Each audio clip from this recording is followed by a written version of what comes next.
approcher, la lumière est mon sauveur. Je ne crains rien.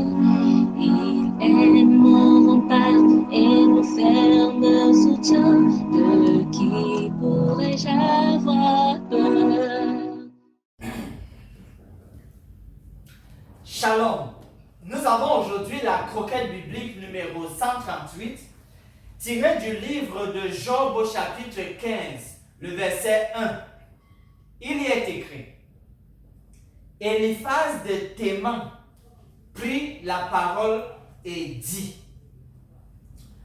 Comme Job a fini dans son plus long discours qu'on trouvait dans le Job 14, on va assister maintenant à cette autre réponse d'Éliphaz. Juste en parenthèse, et ça va faire l'essentiel de cette méditation, revenons pour considérer qui est Éliphaz. Voici une description qui nous est proposée.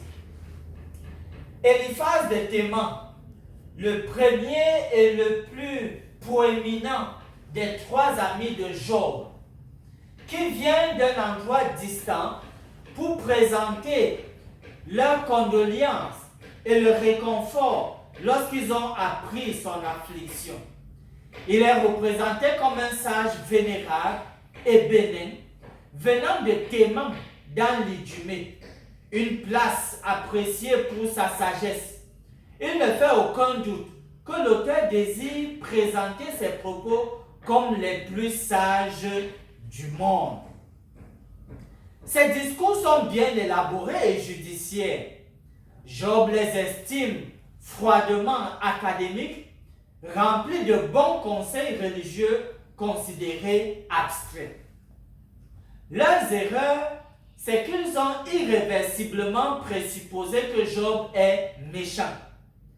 Il y a aussi le fait maladroit pour eux de concevoir une théorie sur la simple base des faits mal appréciés, et enfin, il supprime les motivations humaines à l'amitié.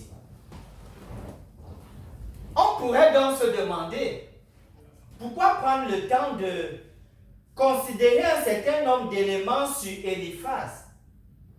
La réponse est qu'il aura à parler. Et les éléments de background nous permettent de mieux comprendre la personne. La même chose se vérifie dans le cadre des soins spirituels aux malades.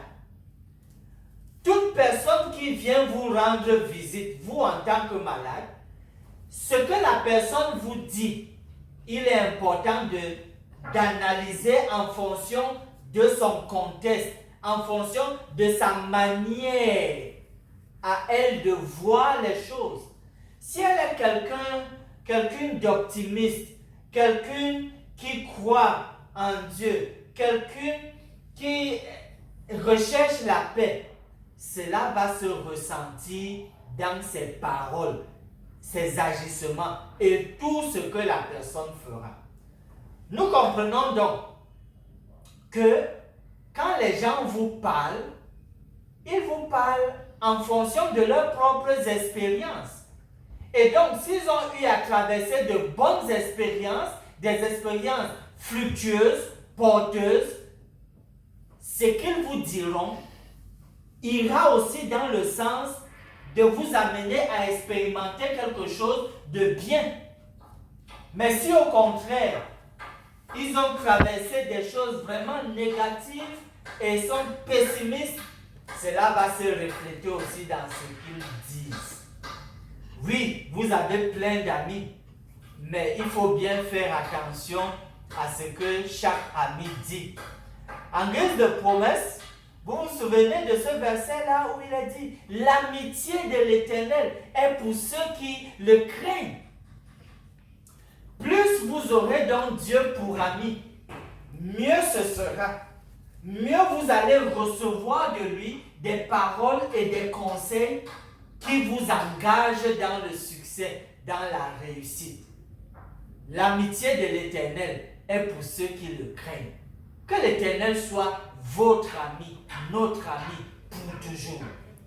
Finissons par ces mots de prière. Dieu notre Père, nous te remercions et nous venons à toi. S'il te plaît, modèle-nous et prépare-nous à donner le meilleur possible en prenant soin des malades autour de nous. Nous nous appuyons donc sur toi afin d'avoir une influence positive sur ces malades. Daigne bénir notre ministère à leur endroit afin qu'ils te représentent et glorifient ton nom. Nous te le demandons dans le précieux nom de Jésus. Amen.